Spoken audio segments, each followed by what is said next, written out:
ዕለት 29 ግንቦት በስመ አብ ወወልድ ወመንፈስ ቅዱስ አሃዱ አምላክ።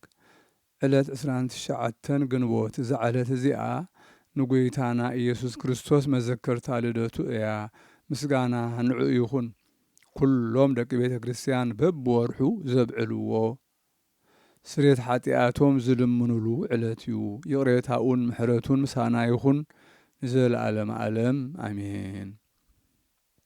ሰላም ለልደትከ እግዚኦ እግዚእነ ድንጋሌ ማርያም እምነ እንበለ ታርሁ ክዱነ ዝንቱ መንክር ዘበሃቤከ ዘኮነ እስመ ፈጠርከ ቀዳሚ እንዘ ታርኢ ስልጣነ ዘበአርምሞ ጽልመተ ወበቃል ብርሃነ።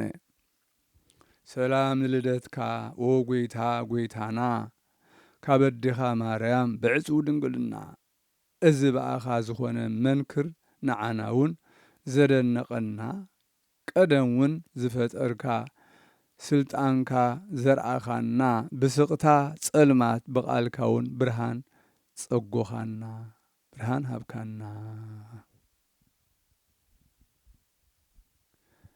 በዛ ዕለት እዚኣ አባ ስምዖን ናይ ደብረ አንጾኪያ አዕረፈ። ነዚ ቅዱስ እዚ ስም አቡኡ ዮሐንስ ስም አዲኡ ድማ ማርታ እዩ። ምእንትኡ ተአምራትን መንክራትን ተራእዮም እዮም። ንሱ ከዓ ከይጠነሰቶ ኸላ ቅዱስ ዮሐንስ መጥምቕ ኣብ ምድቃሳ መጺኡ ነዚ ቅዱስ ስምዖን ዝኣምድ ብዛዕባ ልደቱ ነገራ።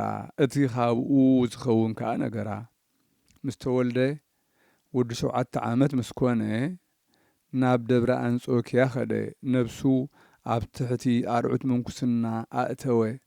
ተቖሪኑ ዓብዪ ተጋድሎ ተጋደለ። መላእኽቲ ብዙሕ ግዜ ለይቲ ለይቲ ይረአይዎ ነበሩ። ከምቲ ንኣባ ጳኩሚስ ዘርአይዎን ዝመሃርዎን ንስምዖን ድማ ገድሊ ምንኩስና መሃርዎ። ዘይጠፍእ ግብሪ ከዓ ኣርአይዎ። መላእኽቲ ኩሉ ግዜ መንፈሳዊ ሽሻይ የምጽእሉ ስለ ዝነበሩ ስጋ ካብ ዝለበሱ ልዕል ዝበለን ዝበዝሐን ኣበርቲዑ ተጋደለ። ካብ ብዝሒ ተጋድሎኡ ኣብ ልዕሊ ዓንዲ ደየበ። ኣብኣ 7 ዓመት ደው በለ። ድሕሪዚ ናብ ደብሪ ገዓዘ። ኣብኣ ከዓ ኣብ እማን ንዕኡ ኢሉ ዝቐረቦ 10 ዓመት ተቐመጠ። ክሳብ 10 ዓመት ዝውድእ ካብኣ ኣይወፀን። ካብኡ ናብቲ ናይ ቅድም ዝነውሐ ደብሪ ወፂኡ ኣብኡ 45 ዓመት ቆመ። ኩሉ መዋዕሊ ህይወቱ 88 ዓመት ገበረ። ኣብ ቤት ኣቦኡ 7 ዓመት፣ ኣብ ገድለ ምንኩስና ከዓ 81 ዓመት። ንተኣምራቱ ከዓ ክቆጥሮም ዝኽእል የልቦን። ኣብ መጽሓፍ ገድሉ ተጻሒፉሎ ብዙሕ ድርሳናት፣ ብዙሕ ተግሳጻት ንምንኩስናን ንድሕነት ነፍስን ዝኾኑ ጥቕሚ ዘለዎም ቃላት ደረሰ።